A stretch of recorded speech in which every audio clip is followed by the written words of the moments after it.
நமச்சிவாய வாழ்க அப்படின்னு தான் மாணிக்க வாசகர் தொடங்குறார். நமச்சிவாய பதிகத்தை தேவார மூவர்களும் பாடியிருக்கிறார்.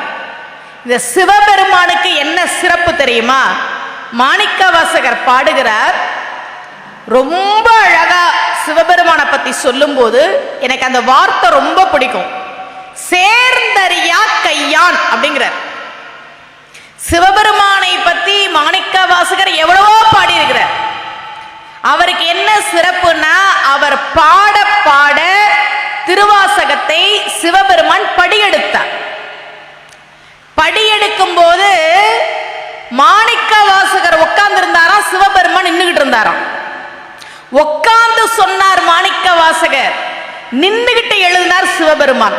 திருவடி கீழ் இருந்து, கீழே உட்கார்ந்து பாடுறார், நின்னுகிட்டு சிவபெருமான் படியெடுத்தார். சரி, ஏன் படியெடுத்தார்?